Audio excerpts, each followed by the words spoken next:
Today I'm going to be showing you how you can get the amazing, the one and only, Master Sword in Legend of Zelda Tears of the Kingdom.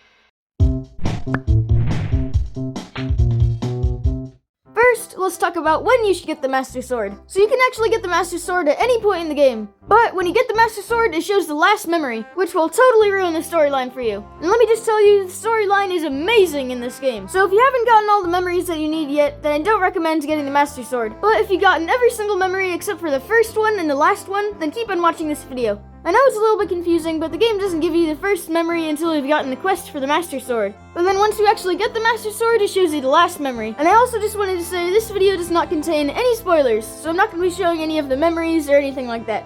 But without further ado, let's get straight into the video.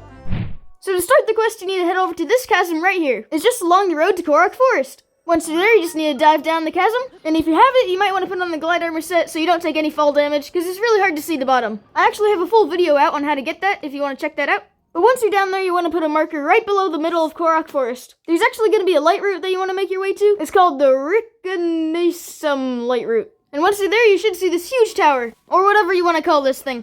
And then you just want to ascend up there, and then once you're done waiting for about 2,000 hours, you'll finally make it up to the top.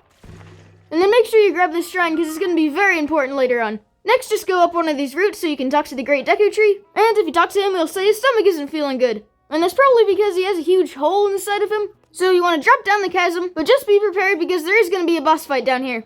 And it's everybody's favorite enemy, Gloom hands. The only tip that I have for you to defeat these guys is just to jump off the side of the wall so you can go to bullet time and then get some free headshots. Or hand shots, I guess. Once you defeat the Gloom hands, another enemy will spawn, Phantom Ganon. Once you kill him, all the gloom will disappear, and the Koroks will come to thank you. And this is why I said to get the shrine, because you're going to need to travel there to get out of the big hole.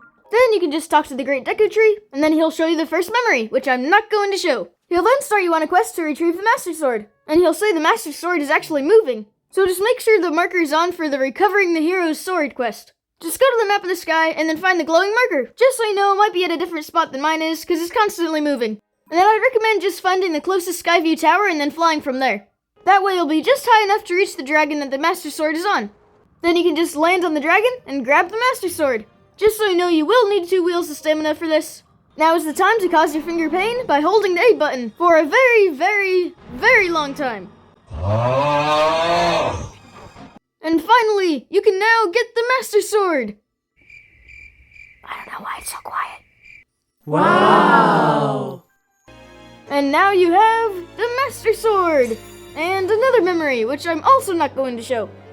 And the Master Sword is yours! And for some odd reason, it does not show how much damage it does. But I'm pretty sure it's about 30. And a really weird thing is you can shoot beams when you're not at full health. In all the other Zelda games, you had to be at full health to be able to do this. But how it works this time is the more health you have, the farther it goes.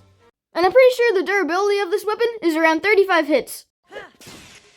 And then once you break it, it takes 10 minutes to recharge. I hope this video helped, and if it did, then smash subscribe and like the video. But with that said, have a great day, and I will see you in the next one.